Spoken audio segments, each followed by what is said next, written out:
হুমায়ুন কবির বাপের বেটা, দেখো তাহার বুকের পাটা। হুমায়ুন কবির বাপের বেটা, দেখো তাহার বুকের পাটা। গরিবে মসজিদ বানালো ভিত, গরিবে মসজিদ বানালো ভিত। দেখলো সারা দেশটা, দেখলো সারা দেশটা, দেখলো সারা দেশটা, দেখলো সারা দুনিয়াটা। হুমায়ুন কবির বাপের বেটা, যাহার কথা হলো না বৃথা, বলছে আজি সকল জনতা। 6 ডিসেম্বর ওই খোদারি ঘর মুর্শিদাবাদ দেয় সেই সুখবর। করলো না তো মাথা নত, তিনি করলো না তো মাথা নত। দেখো ইমান বলটা, দেখো ইমান বলটা, দেখো ইমান বলটা, দেখো ইমান বলটা। হুমায়ুন কবির বাপের বেটা, ঘুচাবে রাত আসবে সুপ্রভাত।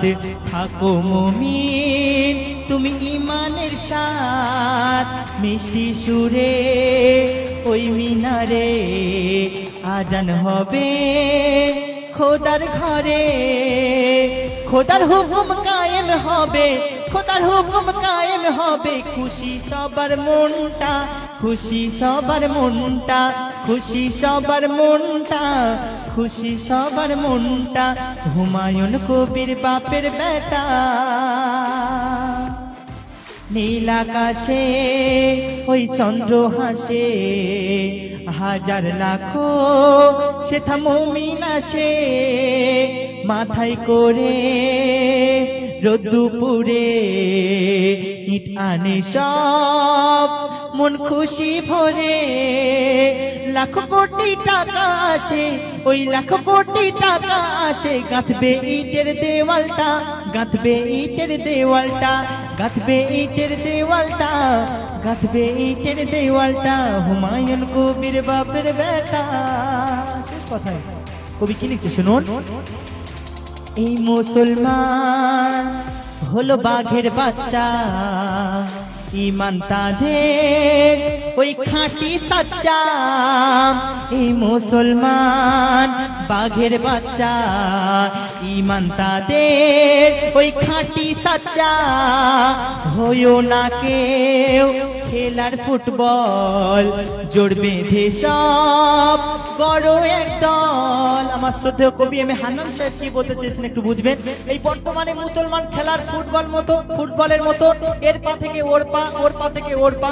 আমি এটা সহজ ভাষায় যেটা বললাম সুন্দর কথাই, এর পা থেকে ওর পা এরকম করে ফুটবলের মতো গোল পাক খাচ্ছে। কিন্তু একটা দল বানাও, যেই দল হবে ইমানের দল, যেই দল একবার হুঙ্কার দিলে সারা দুনিয়া কাঁপবে। তো সেই সম্পর্কে কবি অতি মূল্যবান কথায় শেষ কথায় আরো কি লিখছে। এই মুসলমান বাঘের বাচ্চা, ইমান তাদের খাঁটি সাচ্চা। হইও না কেউ খেলার ফুটবল, জোট বেঁধে সব বড় এক দল। এম এ হান্নান বলে তখন, এম এ হান্নান বলে তখন। ডরবে সারা দেশটা, ডরবে সারা দুনিয়াটা, ডরবে সারা দেশটা, ডরবে সারা দুনিয়াটা। হুমায়ুন কবির বাপের বেটা, দেখো তাহার বুকের পাটা। গড়বে মসজিদ বানালো ভিত, গড়বে মসজিদ বানালো ভিত। দেখলো সারা দেশটা, দেখলো সারা দেশটা, দেখলো সারা দেশটা, দেখলো সারা দুনিয়াটা। হুমায়ুন কবির বাপের বেটা।